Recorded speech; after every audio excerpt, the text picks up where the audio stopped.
if your child is brave enough and they're ready, because eventually they will be ready, but if they're ready, or if you can talk to them, to have them share with their friends that they have dyslexia, and to have them share with their friends that they are in a dyslexia therapy program, or they're getting tutoring, or they're doing this or that, and to have them share their struggles, because it's been really freeing for my son, for his friends to be able to understand, hey, this is what my journey is. And you can like me the way that I am. This is what I struggle with. This is Megan, owner of Dyslexia On Demand. And I'm Eryn, owner of Advocate to Educate. And we are the Don't Call on Me podcast. We are here to talk about dyslexia, to remove the stigma, to hear what families really go through, and to share their stories. In both of our businesses and personal experiences, on a daily basis, we listen to people telling their stories. Many of heartbreak, many of struggle, but most all have a silver lining, even eventually. It's all about the stories. The more we share, the more we realize we aren't alone and we are a community. No, a tribe standing together. The Don't Call on Me podcast is brought to you by Dyslexia On Demand and Advocate to Educate. All right, everybody. Thank you for joining us today. Again, we're so excited to have Jen Milton with us. I know from lots of parents out there, lots of you guys are or have chosen to homeschool based on your situation. So loving that Jen is going to tell her story today. So thanks so much for joining us, and go ahead and introduce yourself. Tell everybody who you're about. All right. So my name's Jen, and I am a homeschooling mom. I've got 4 kiddos. I finally have all 4 in school. Just finished our kinder year with my youngest. I've always homeschooled. We just joined a ALE, which is an alternative learning school. That's a public school. And we are loving that because it gives us access to different things and opportunities. I have 2 kiddos that have dyslexia. And I just recently discovered the one, but my son, we found out in 2021. So it's definitely a journey. And I'm just here for all of it. I actually love to advocate, and for kids with dyslexia, I love to be a voice for families and try to join people together when they're isolated, because I feel like that's really important. 100%. And you definitely have a spark and a charisma and a passion about you. I remember the first time I met you, and just loving that about you, how you just kind of ooze that. I'm so happy that you're here to tell your story, because there's something about you that is very attractive, comes off completely wrong, but where people are drawn to you, you know what I mean?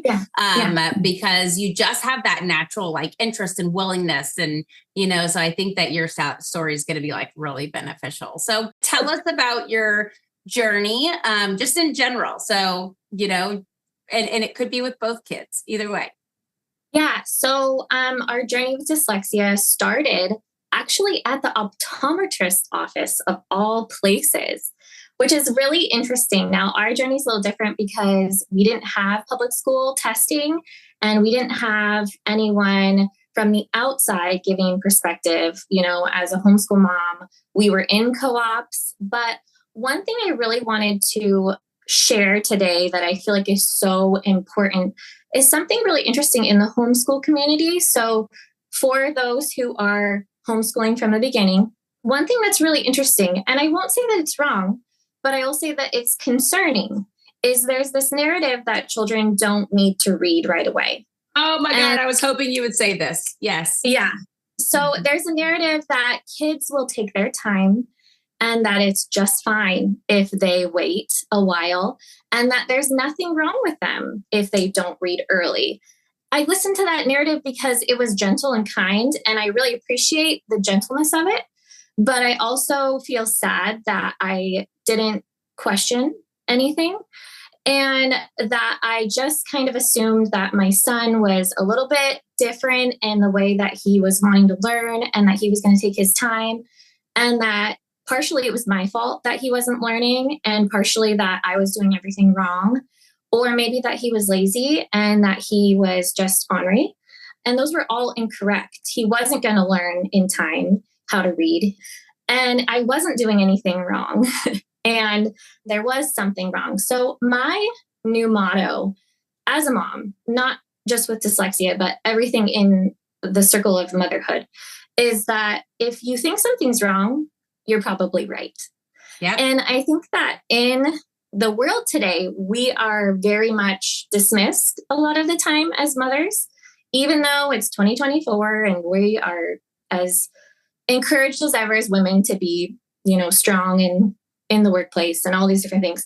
But for some odd reason, when we think something's wrong, I think we're continued to shush.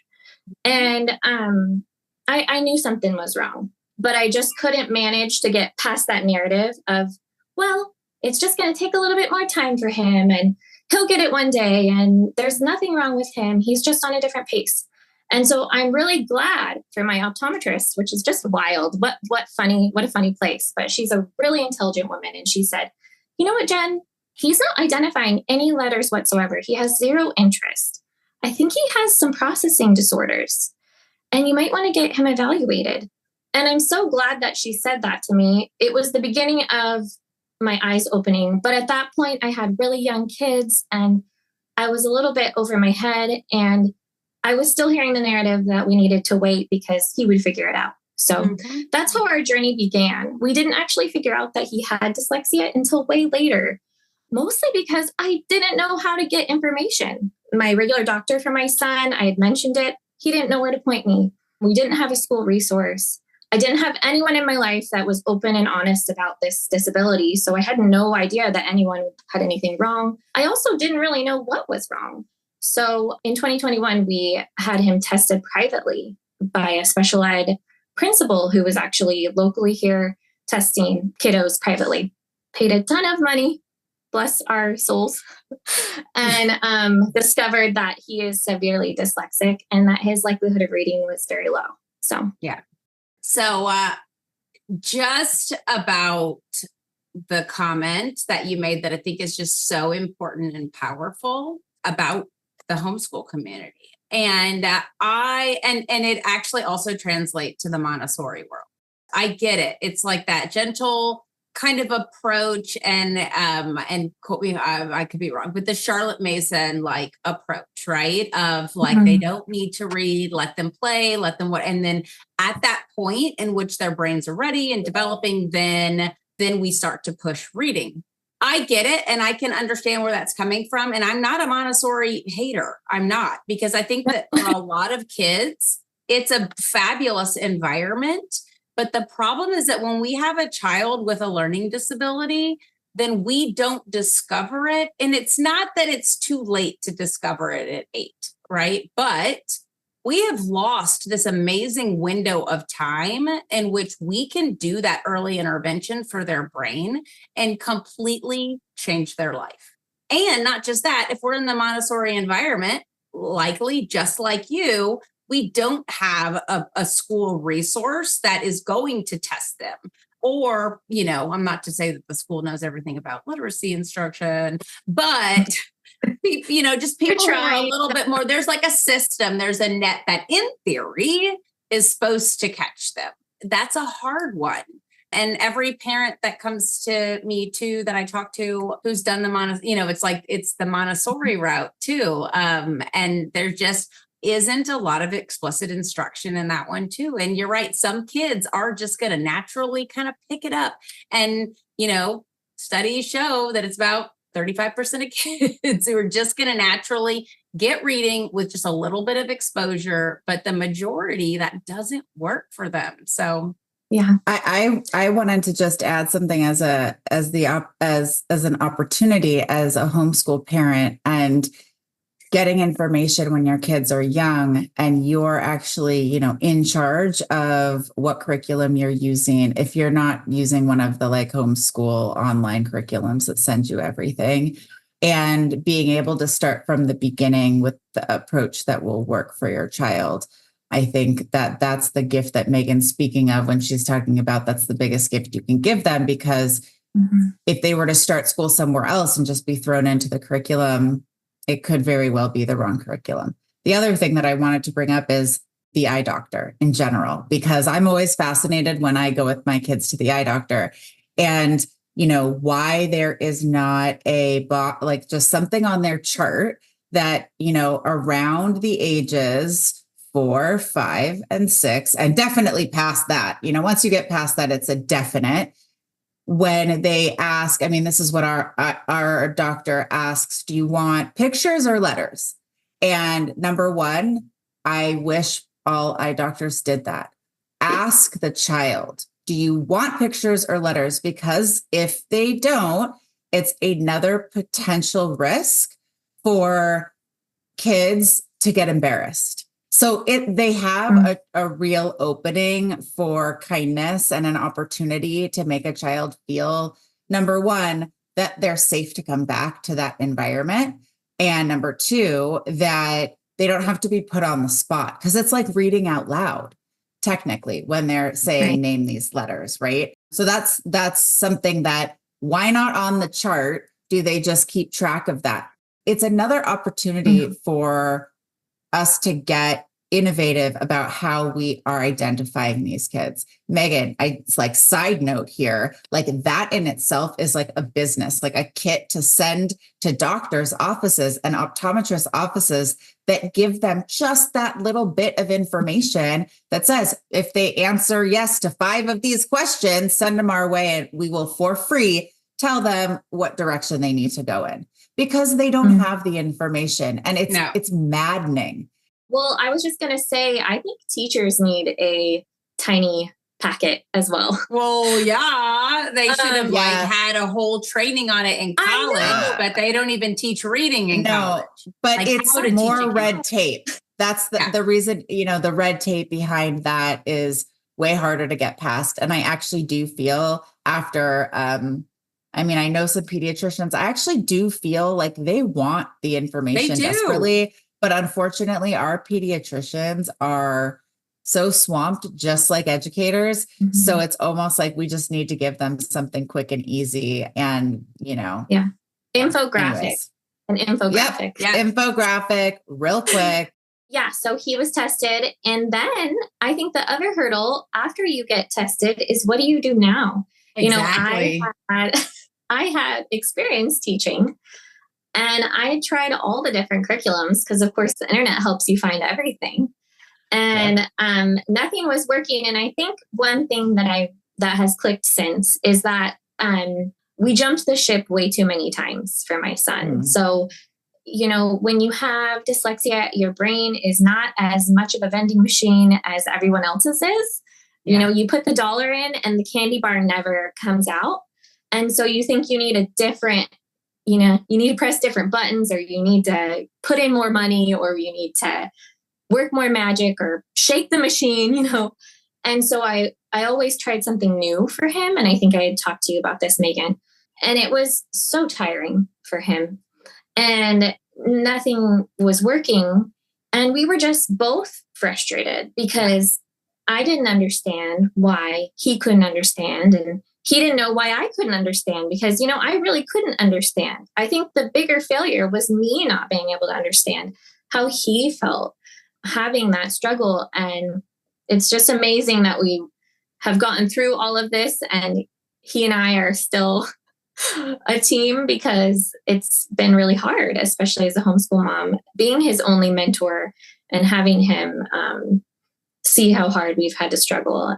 His first initial feeling of failure and his first initial embarrassment over having dyslexia was actually at a co-op. And so I'm grateful that he didn't have any of that until then.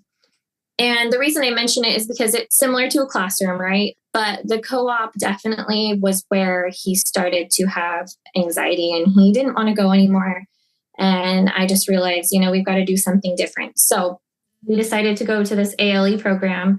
And in Washington State, I don't know what you guys have, but in Washington State, we have these like hybrid schools. And so we jumped over to that because I actually had a connection there. I knew the dyslexia teacher there. And in our school district, she is the main person who does work with kids with dyslexia. In the district, they actually sent me to her after I was already with her, which is funny because they don't have any other resource. So it's her. Anyways, he's had some great opportunities there. We were still not quite grasping what we needed to for him until Fidelity happened. And I know, Megan, you've talked about this, but I was always taking the opportunity to change, like I said, change what we were doing because I wasn't seeing progress. And then Graham was able to rest his poor heart and finally have consistency. And, you know, I think dyslexia runs alongside ADHD sometimes, and definitely always. That's in my family. Hi, it's me. I'm the problem. It's me. It was me, you know, and now that I don't have to analyze and critique, well, is this working for him? I'm just able to trust the process, and the process is successful. Today, he wrote a shopping item on the shopping list, and I know what it said, you know? Yes. And he's not a perfect speller, and that's just fine, but I could read it, you know, and he could write it. And that is what we're going for here, because as you move along in the journey of dyslexia, you realize that, yeah, a lot of dyslexic people can compensate for their disability, but they're not ever going to have the same brain that we as a non-dyslexic person have. And they like to fool us. Yeah. You know, because it's a hard thing to go through, but it makes it confusing because I'm like, well, you're so good at reading. What do you mean you're dyslexic? You know, or I can't tell, you text me all the time, or, you know, and so it can be misunderstood because I think from what I know, dyslexic brains are so beautifully adaptive that they find another way, even if it's a really long way, right? I think that that's a strength. I love that about my son. And I love that about all the people that I know who have really hurdled 20-foot high hurdles in the track race, you know, and they just keep going. And I think it's amazing, right? It's amazing to be that way. It definitely puts you into perspective how hard he has to work every day to gain what he has gained. I'm just super proud of him. So, like, there is just this unifying bond of like empathy and resilience that I often find. Now, look, I'm not going to tell you that every single situation out there looks like that, but I think that one thing I always say, like, when one part of the brain is weak, another one takes over, right? Or the brain is a beautiful thing that learns how to process it a little bit different, like exactly like what you're talking about. But such like an empathy too that comes along with that, of understanding a struggle and being able to identify that feeling and apply it to others I mean, I know we can be really careful about like the gift of dyslexia, but I do think that that is a gift that comes with so many of these kids. Yeah, I do agree. I think that it's a double-edged sword, you know, and that I don't know if my son would choose it. If he had to choose it, I don't think he would, but there's a lot of strengths. Yeah, of course. Yeah. And being able to play to those are so important. And you have that opportunity. I mean, I just think that like that moment when you were like, we have to take him out of the co-op, you have given him a gift too, though, you know, like recognize that feeling that he had in that co-op. And we don't all have this like amazing ability to do what you're doing. Right. And I recognize that not everybody has this opportunity. But the fact that happened when it did, which was probably a lot later than it would have if he was in a traditional classroom, that everything that you have done, regardless of whether or not you fell and then had to get back up, you've gotten back up and you found what he needed. And he has gotten and gained so much from that dedication and that opportunity. I mean, so many parents have to pull their kids from school because it is the co-op every single day. And it is just completely screwing up their heads and how they see themselves. And you gave him that opportunity not to have to face that every single day. And I do have a lot of heartbreak for the kids who don't have that choice, for sure. Which is why I want to advocate for more than just my son and my daughter. I really want to see more support for all of these beautiful kids who should be given just the same amount of opportunity, right? And you can't leave them behind just because of this one thing. We have so much neurodiversity, and school has to be a safe place for everybody. Before I say anything, I'll say that I think that the only way to get through that pain is to have somebody understand you in the way that you experience it. And so I think having a friend whose child has dyslexia, or having a friend for your child who has dyslexia, I think that's a really good way to get through that pain. I think there was a lot of healing that happened for me when we were able to meet other people who understood the struggle, because it is such a struggle. It was very stressful seeing his face when he was in the classroom. I was actually with him in this co-op, and basically like he was drowning, because it feels like drowning when you don't know what you're doing, when you can't process what everyone else around you is quick and speedy to process, and you are alone, and there's no one else there to see what you see. The only thing that everyone else sees is that you're not smart. That just takes your confidence down to a zero in a really quick way. And I think there's a sort of confusion when your child has dyslexia and their friend doesn't. You don't know and you don't understand. And so you'll never be able to fully grasp the struggle. And I think you almost shy away from it, maybe. And so one thing that now, knowing that my son has dyslexia, that I'm so proud of him, and that I was actually thinking of this earlier, that I would really suggest is, if your child is brave enough and they're ready, or if you can talk to them, to have them share with their friends that they have dyslexia, and to have them share with their friends that they are in a dyslexia therapy program, or they're getting tutoring, or they're doing this or that, and to have them share their struggles, because it's been really freeing for my son, for his friends to be able to understand, hey, this is what my journey is. This is what I struggle with. And I think it surprised me that in the homeschooling community, and especially in the co-op community, how little mothers voice that their children have dyslexia.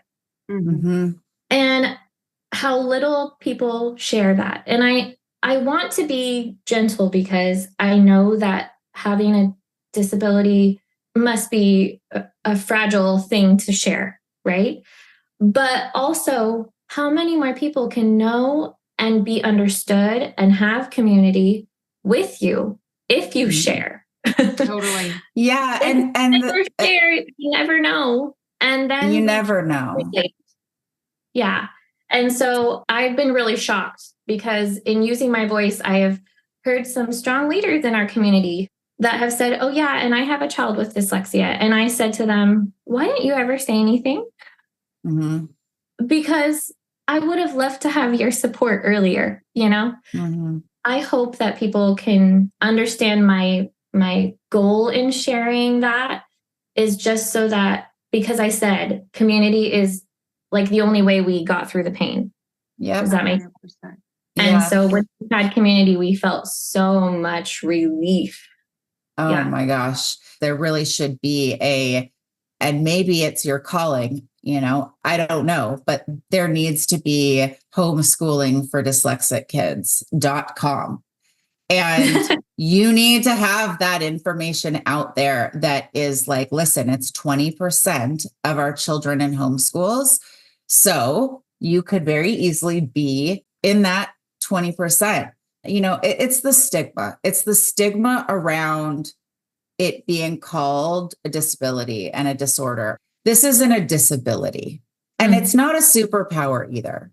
It's a difference. And it's a difference from the norm. It's only mathematically a difference.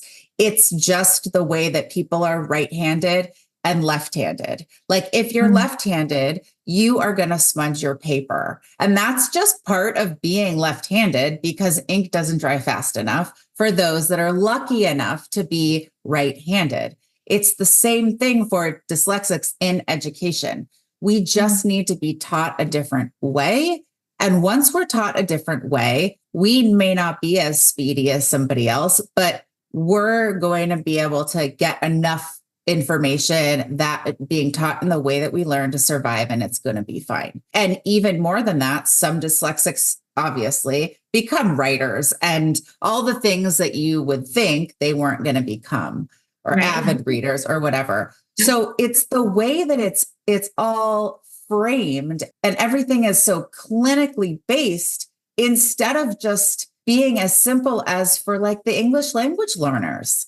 They need more and something different. We need to be taught in this particular way that is backed by science. There's data to show that it works, yet there's still people that are, I don't know, believing that it's a fad or whatever it is, that this approach to teaching is a fad. So when I think about it, I think about if we could frame it the way that we could say, all right, who's left-handed? Everyone raise your hand. Who's dyslexic? Everyone raise your hand.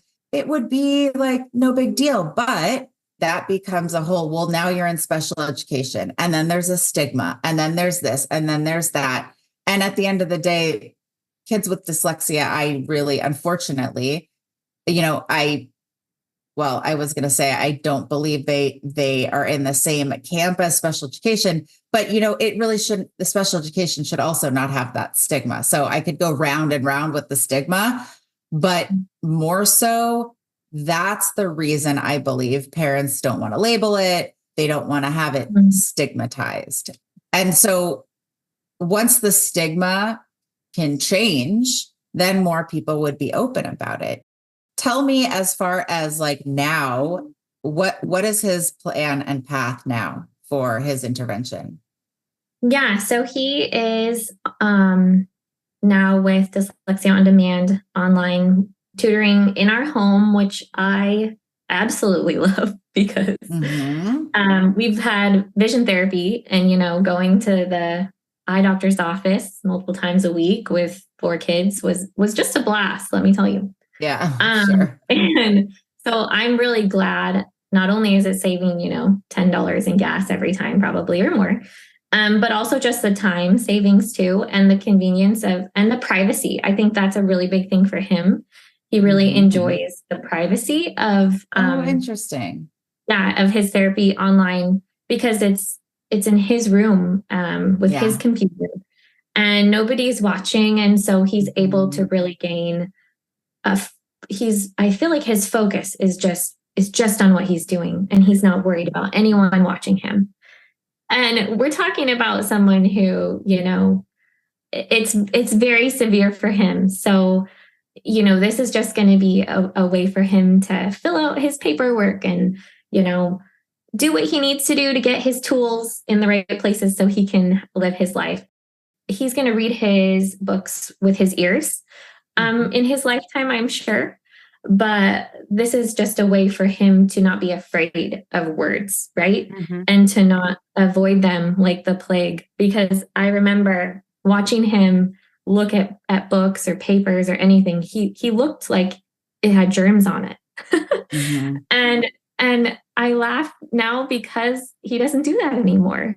And I love that. He's curious. He's interested.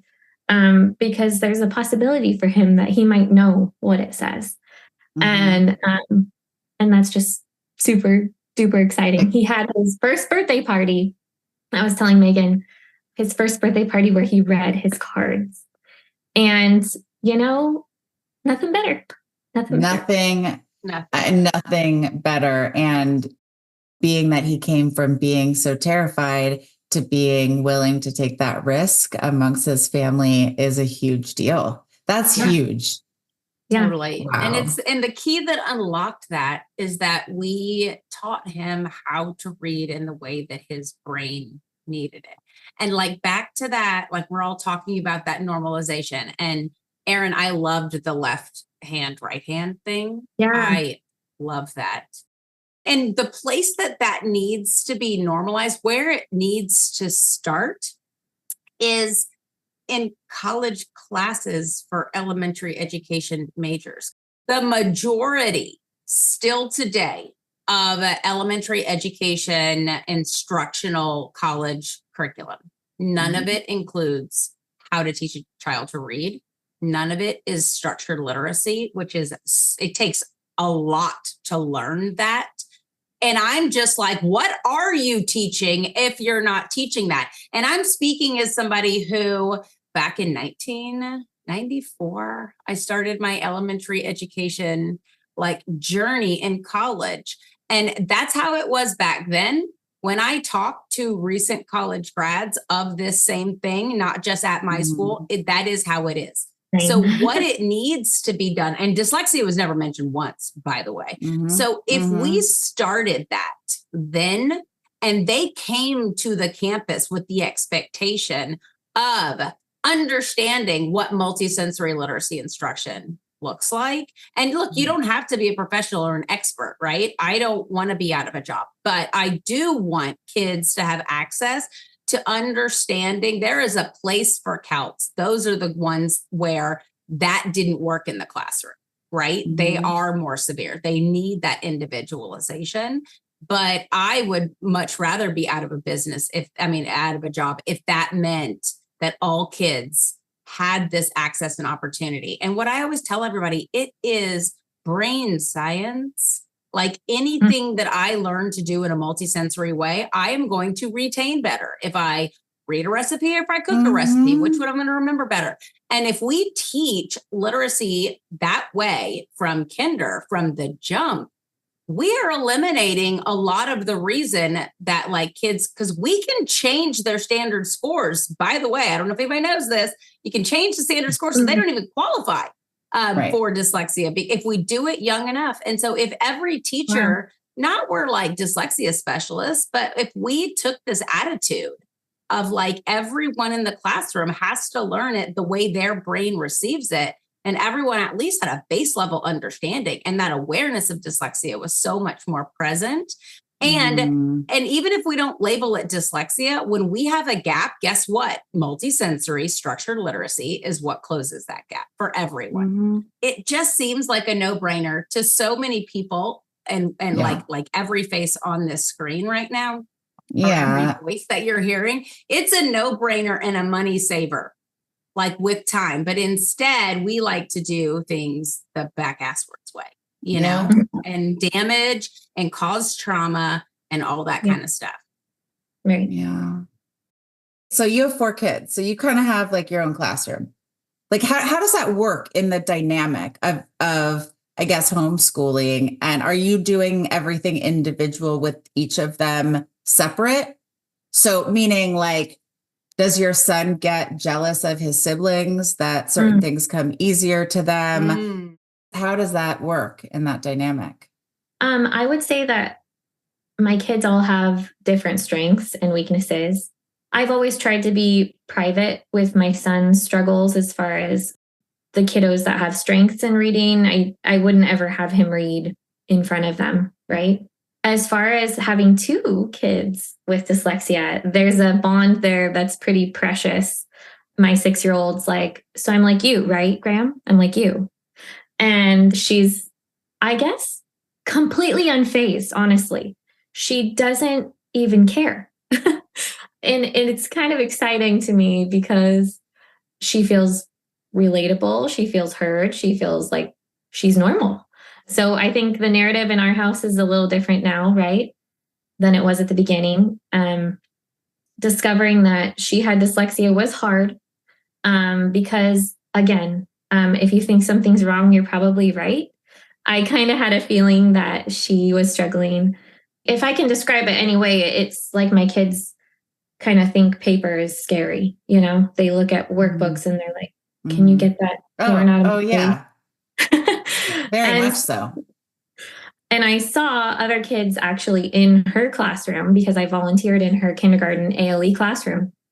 And this was a cool moment for me because I could kind of see, oh, this is a kid who doesn't have brain like my kids, because they're like really fast at this whole thing.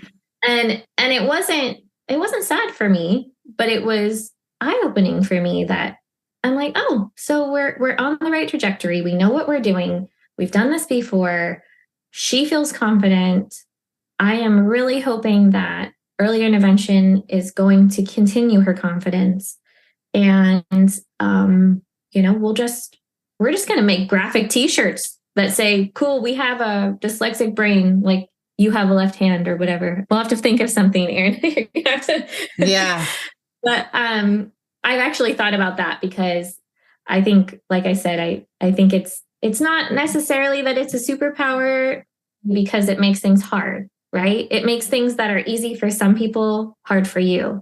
But there is some cool things that I think your brain can do that no one else would think of, right? My son actually had an opportunity to build a bridge out of books, only books, and no other materials.